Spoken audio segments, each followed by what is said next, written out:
Dear Ate Chiki, magandang gabi po sa inyo at sa lahat ng mga nakikinig ngayon. Itago niyo na lang po ako sa pangalang Leo or Leo mula sa Pangasinan.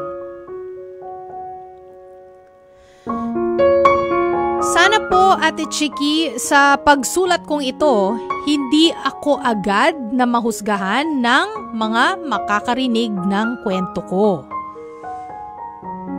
Gusto ko na po sanang bumuo ng pamilya. Itago ko na lang po ang girlfriend ko sa pangalang Lot. Ang sabi ni Lot, at handa na rin siya. 8 years na rin kasi kami, Ate Chiki. Marami na kaming napagdaanan sa relasyon na hindi basta-bastang pagsubok.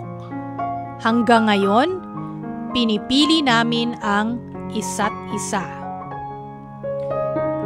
Kaya nahihiya ako sa kanya. Hindi kasi ako makakalas sa pamilya ko. Ako po ang nagpapaaral sa 2 kong pamangkin na anak ng ate ko, parehong sa pagkadalaga. Wala siyang stable na trabaho. Sina mama at papa naman, senior na. Isang maliit na tindahan lang ang pinagkukunan ng pangkain sa araw-araw. Sa kuryente, tubig, upa sa tindahan, at iba pang gastusin, ako po ang sumasagot. Kaso, Ate Chiki, nagkakaedad na rin kami ni Lot. 37 ako, 35 siya. Dati ring ayaw pa siyang pag-asawahin ng parents niya. Pero, nitong nakalipas na 2 taon, sila na mismo ang nagtatanong, wala raw po ba kaming balak na magpamilya? Baka raw po mahirapang magbuntis si Lot. Mahirap na para sa kanila ng bata kung sakali. Ay, paano ko po kaya pwedeng kausapin ang pamilya ko? Naawa ako kina mama at papa kasi kung hindi ako ang aako, sila naman po ang gagapang para maitaguyod ang pamilya. Sana po mapayuhan ninyo ako. Hanggang dito na lang po. Maraming salamat po. Leo or Leo ng Pangasinan.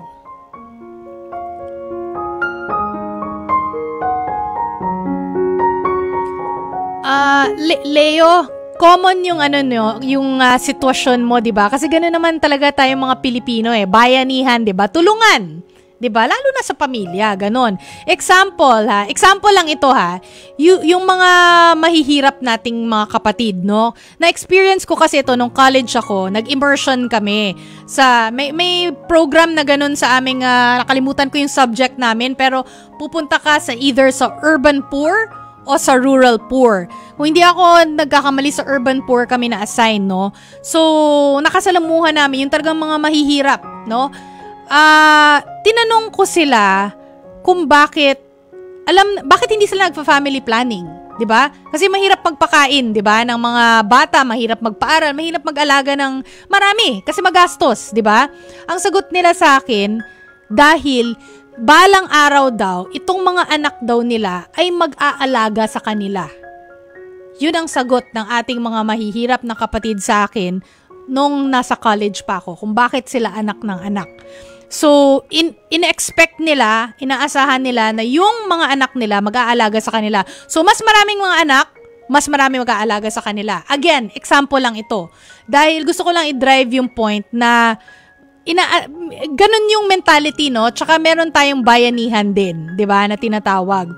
In fact, yung mga sa mahihirap yan sa mga hindi masyadong mahirap, meron ding ganyan na ine-expect din na yung kapamilya, o in this case, yung anak ay tutulong sa magulang. May ganong expectation. For example, medyo, let's say, lower middle class, mga ganon, no? kaya nilang paaralin yung anak nila, magiging professional, magiging abogado, kaya magiging doktor, Pero, inaasahan nila o in-expect nila and minsan mandatory pa na kailangan pagkatapos mo, ikaw na magpaaral o tutulong sa pag-aaral ng kapatid mo. 'Di ba? Normal, common yan eh. Pero, sa tingin ko rin naman kasi, lahat tayo may karapatan din na pagtrabahuan yung ating mga pangarap, 'di ba?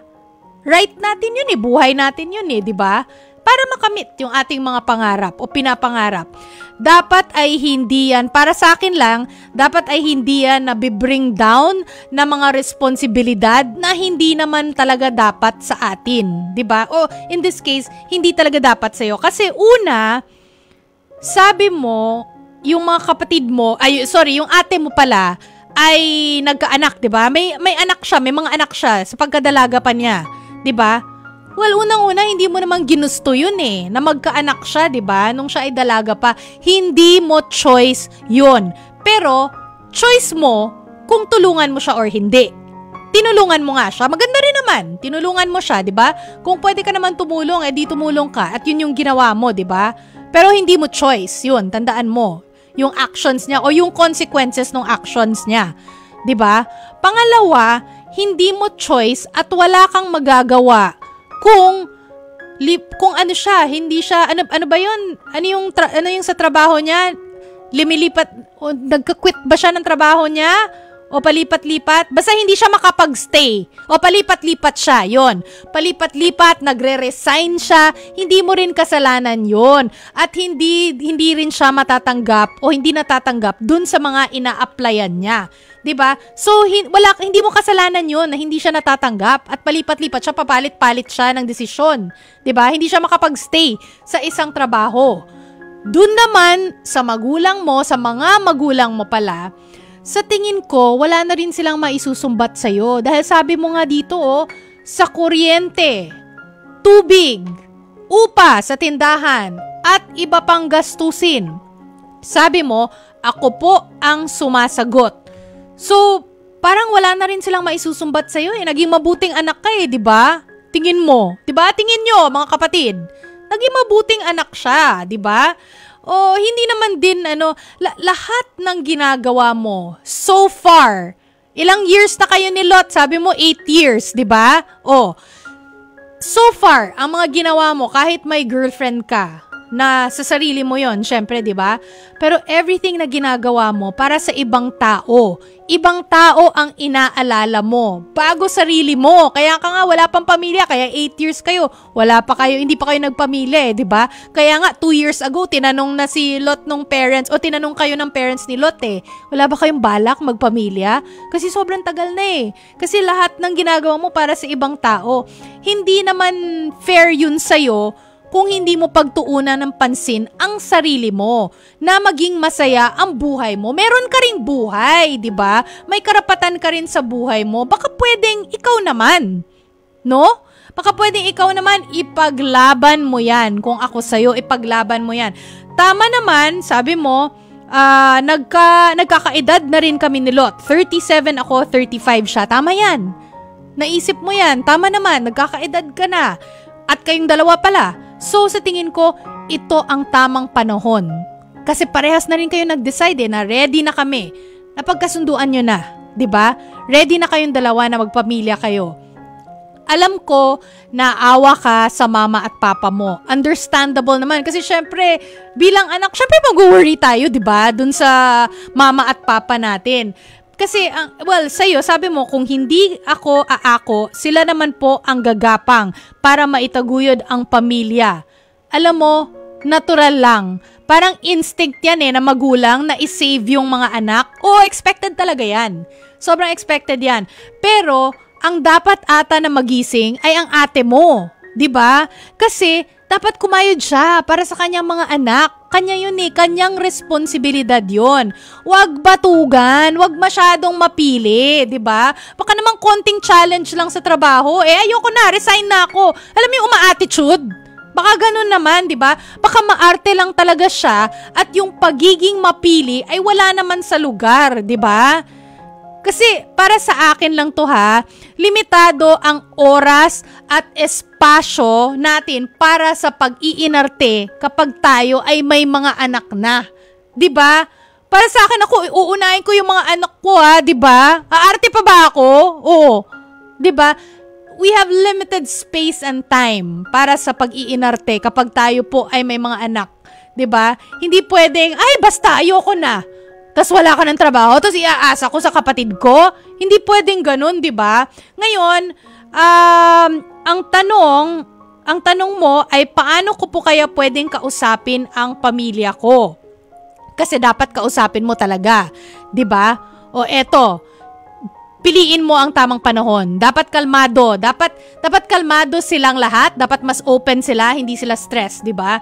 Kailangan mo maging honest, okay?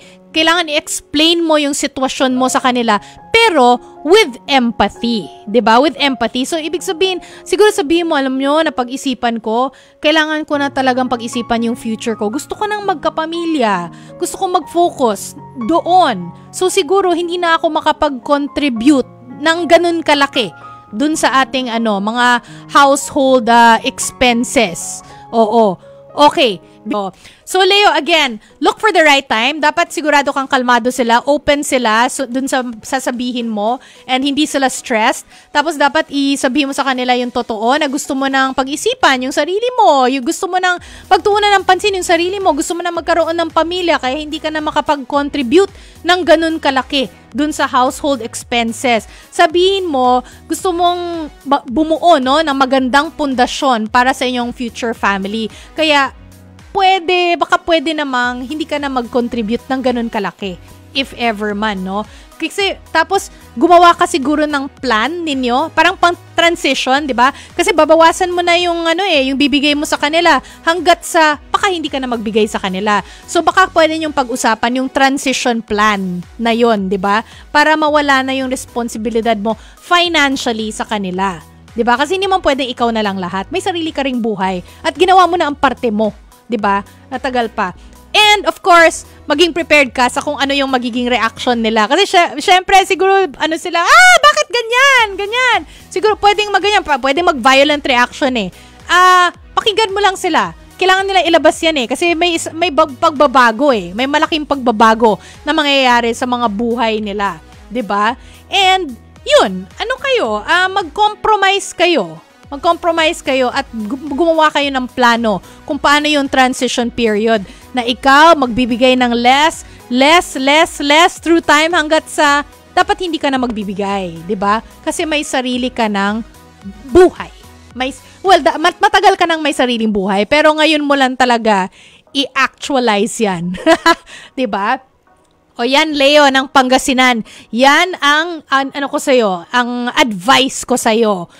Take it! Seize the day! Meron kang karapatan para sa sarili mong buhay.